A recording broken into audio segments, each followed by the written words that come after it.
Hello guys, merci à toutes les personnes qui vont suivre la vidéo. Pour ceux qui ne sont pas encore abonnés, abonnez-vous.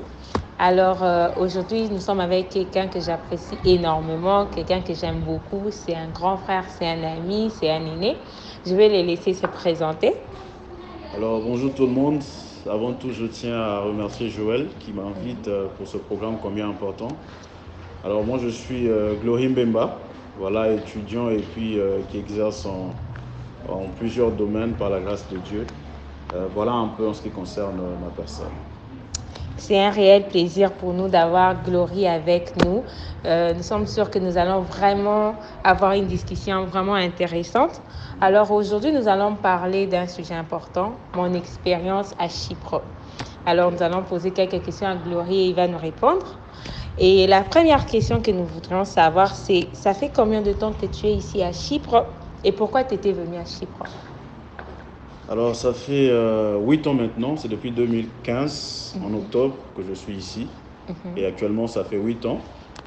Évidemment, je suis là, ou encore j'étais là pour les raisons d'études. C'est vrai qu'on planifiait peut-être d'aller ailleurs, mais bon, comme les circonstances nous présentent toujours autre chose, on a suivi voilà, ce chemin qui nous a emmenés jusqu'ici à Chypre. Donc voilà. Ok. Avant de venir, tu connaissais déjà la Chypre? Quelqu'un t'a parlé de ça? Comment en fait tu t'es retrouvé ici? Oui, bon, c'est au travers d'un ami qui m'a parlé de Chypre. Au fait, c'est vrai que je connaissais Chypre, mais je n'avais pas l'image de genre à quoi ressemblait Chypre, vraiment.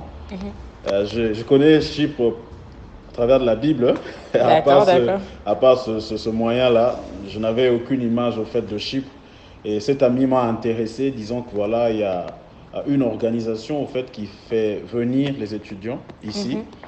Et comme je devais normalement tenter ailleurs et que ça prenait du temps et que ça n'avait pas marché, alors je suis venu par le canal de cet ami ou encore de cette organisation au fait qui y a tout fait au fait pour qu'on se présente ou encore on se retrouve ici.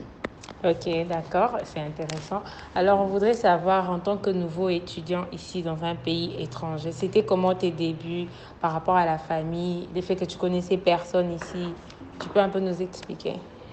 Bon, à vrai dire, c'était pas facile. Comme pour tout le monde, lorsque tu te présentes dans un endroit qui est nouveau pour toi, j'ai appris quelque chose quand tu es dans un endroit qui est nouveau. La première des choses qu'il faut faire, c'est observer. Alors, j'avais eu le temps d'observer.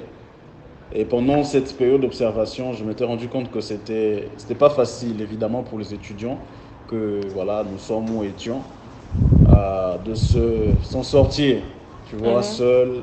Et déjà qu'on a laissé la famille, et cette pensée-là liée à la famille revenait de temps en temps, et qu'on devait au fait apprendre à nous attacher à certaines autres réalités, certaines autres pensées, dans le sens où on devait voilà, apprendre à vivre seul, étant à l'étranger.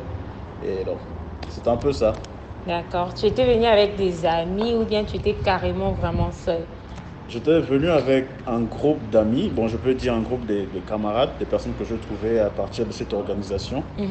Alors, nous sommes venus ensemble et voilà, on se retrouvait ici ensemble comme ça et puis il fallait cohabiter avec les amis et autres. Donc, voilà. D'accord. Et comment tu trouves Chypre maintenant et Chypre d'avant quand tu étais arrivé? Il y a eu un changement ou c'est toujours la même chose? Alors, je pense qu'il y a eu un grand changement, déjà du côté construction. Il y a vraiment un grand changement, il y a beaucoup de choses qui ont changé. Et je pense que c'est un pays qui est en voie de développement, qui construit à chaque moment, à chaque temps. Lorsque nous sommes arrivés en 2015, certes, il y avait quand même il y avait des beaux buildings, de beaux appartements, mais il n'y en avait pas assez. Alors, au fur et à mesure, le temps passé, j'ai pu voir quelques nouveaux buildings qui ont été construits à mes yeux, au fait. Donc, voilà un peu. Ok. Et l'environnement à Chypre, par rapport à avant, est-ce que tu as eu à être victime de, je sais pas moi, des discriminations, de racisme ou quelque chose du genre où les pays étaient vraiment friendly avec toi? Bon, je pense que ce côté discrimination, racisme, il y en a certainement. mais voilà, c'est quelque part voilé. Je n'ai pas personnellement été victime de cette sorte de discrimination, mais je pouvais quand même remarquer chez les autres, par exemple, quand il faut prendre un bus universitaire, le bus de l'université qui prenait toutes les personnes dans les différents arrêts, on pouvait remarquer que quand on voit, par exemple, une personne qui était de couleur différente que l'autre, tu vas voir les autres se déplacer pour aller de l'autre côté, ils laissaient la place. Mais bon, depuis un moment, au fur et à mesure, on avance et qu'il y a maintenant beaucoup d'étudiants internationaux, je ne remarque vraiment plus cette sorte de discrimination, encore de racisme. Ouais, et moi, je peux aussi certifier ce que Glory a dit. Moi, quand je suis arrivée, je suis venue en 2018, c'était carrément différent. C'était carrément différent. Pourquoi? Parce que les Turcs, ils aiment être amis maintenant avec les Noirs. C'était un peu, tu te retrouves dans un milieu, les gens veulent prendre des photos avec toi, et les gens veulent être avec toi, tu te demandes, ok, je ne m'attendais pas à un accueil assez chaleureux. J'aimerais savoir, pendant ton parcours, tu as eu à travailler ou à faire quelques travaux en tant qu'étudiant? Bon, oui, je peux dire.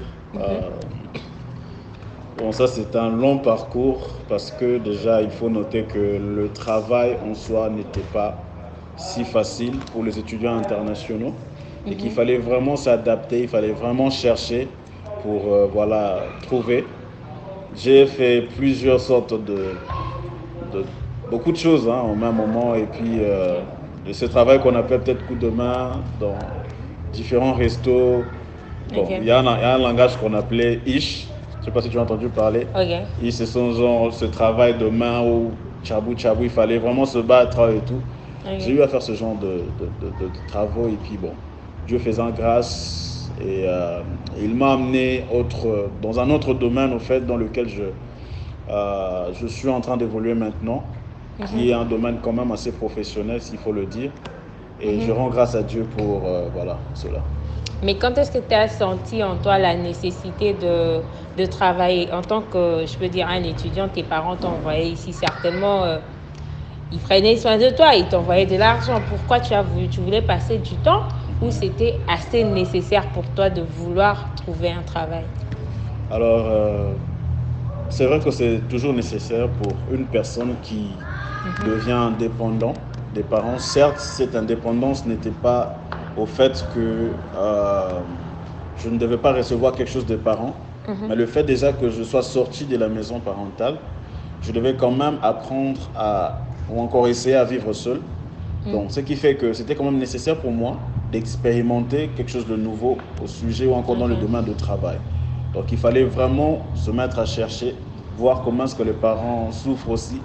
C'est vrai que lorsqu'on reçoit de l'argent chaque mois chez les parents, on a l'impression que ça tombe du ciel, alors qu'ils se réveillent chaque matin pour aller chercher. Et je voulais au fait mettre en moi cette pensée de chercher.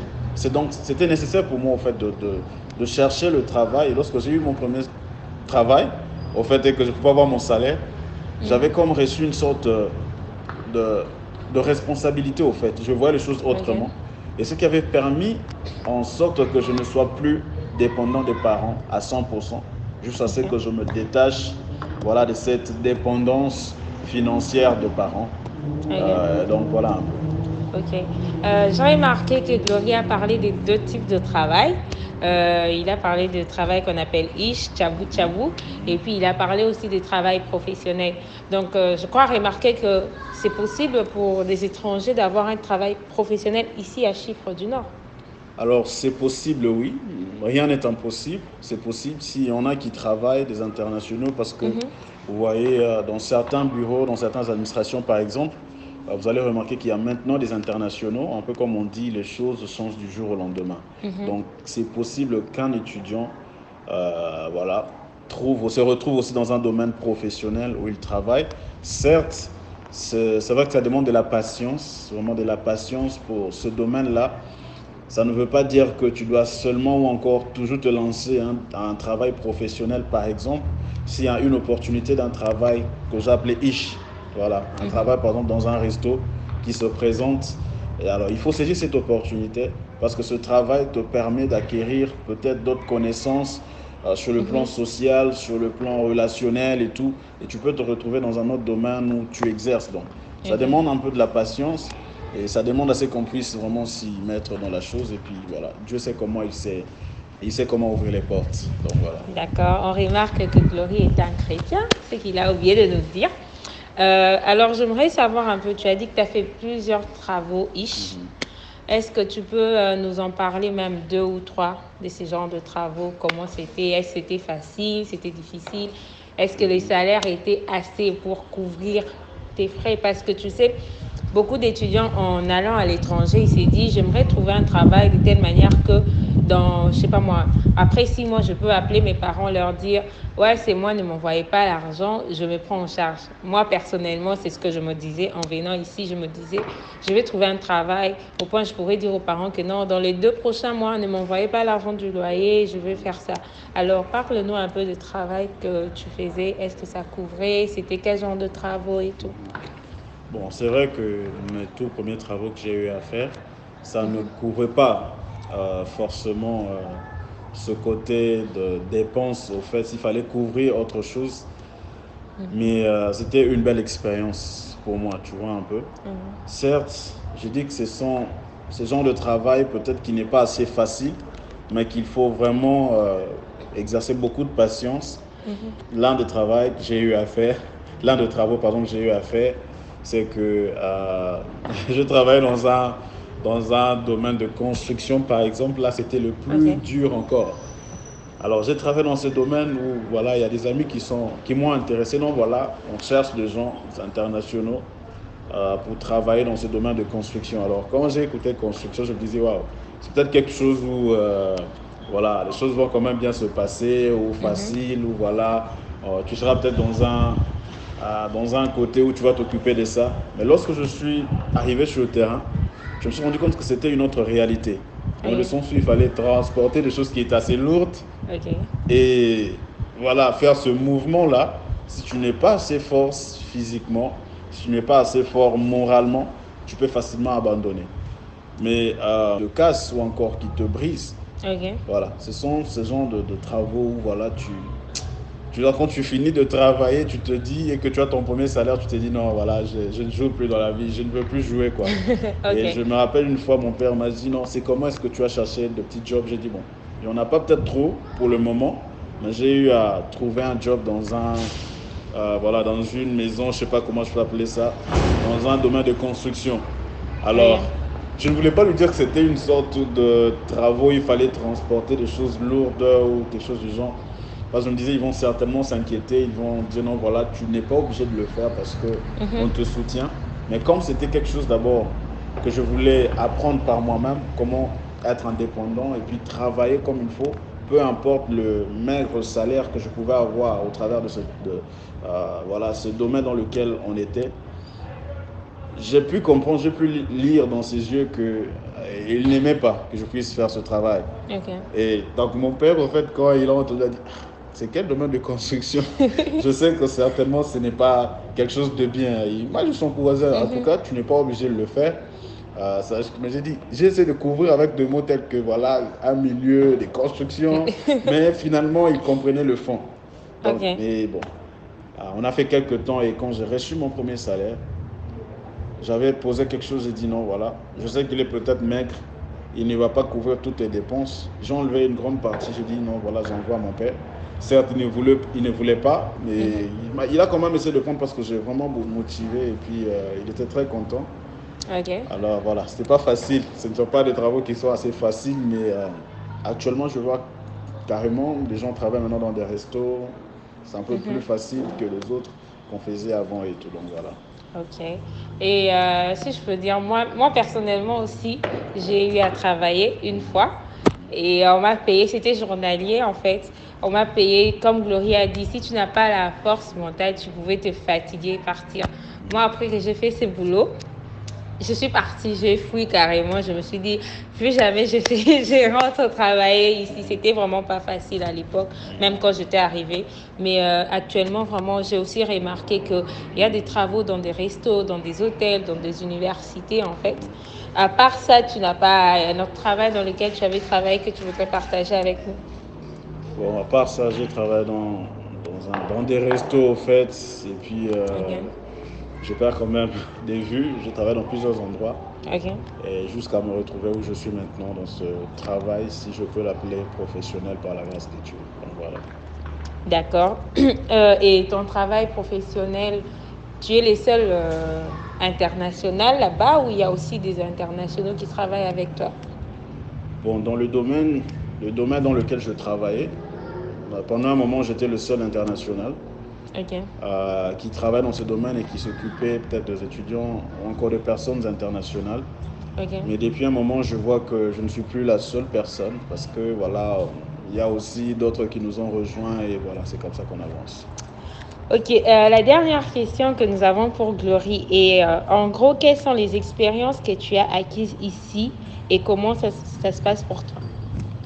Alors, les expériences, il y en a tellement beaucoup que je ne sais Mhm. par où commencer.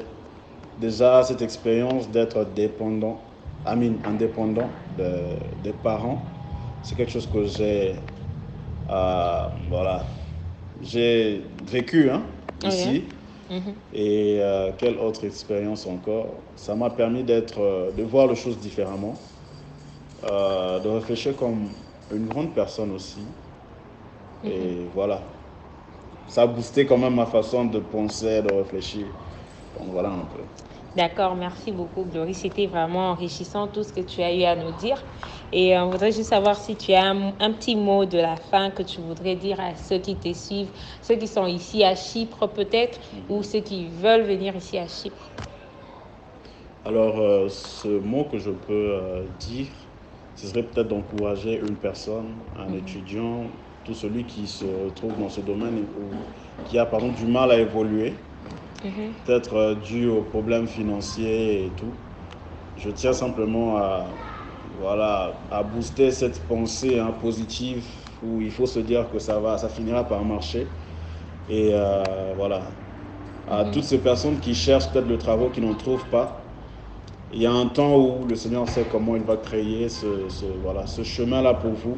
Donc il faut carrément être positif parce que je vois qu'il y a beaucoup de gens qui ont une pensée négative par rapport à Chypre où ils se disent voilà, c'est un pays où je ne peux pas évoluer, je ne peux pas avancer, les choses sont fermées. Certes, l'évolution d'une personne ne dépend pas forcément de l'endroit, mais de la personne aussi. Donc ça dépend de comment est-ce que tu conçois ta vie, comment est-ce que tu avances dans ce que tu fais. Et je pense que quand tu développes cette mentalité de positivité, tu seras au fait un agent de changement que de subir au fait les changements des autres ou de cet environnement-là. Donc je tiens simplement à encourager toutes ces personnes qui traversent ce temps quand même assez compliqué dans ce pays. Certes, ce n'est pas facile, mais aussi rien n'est impossible. Donc voilà. D'accord, merci beaucoup, Glory.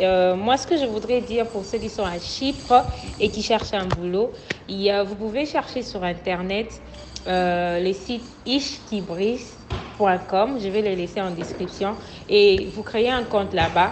Et là-bas, il y a les offres d'emploi de tout genre.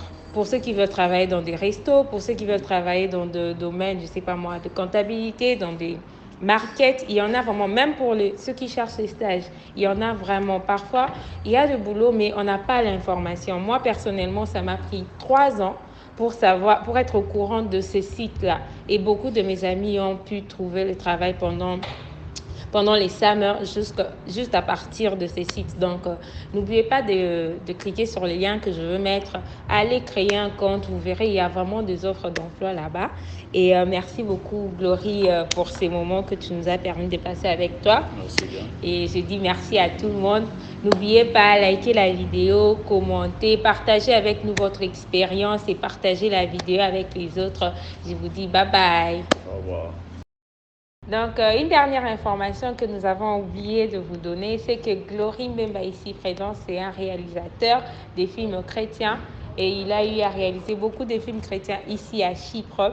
N'oubliez pas de taper son nom sur YouTube, Glory Mbemba. Vous allez voir son nom apparaître. Il y a beaucoup de films chrétiens qu'il a eu à réaliser. Je pense plus de 5. Plus de 5 films, vous serez édifiés. N'oubliez pas aussi de vous abonner là-bas, de liker les vidéos et de partager.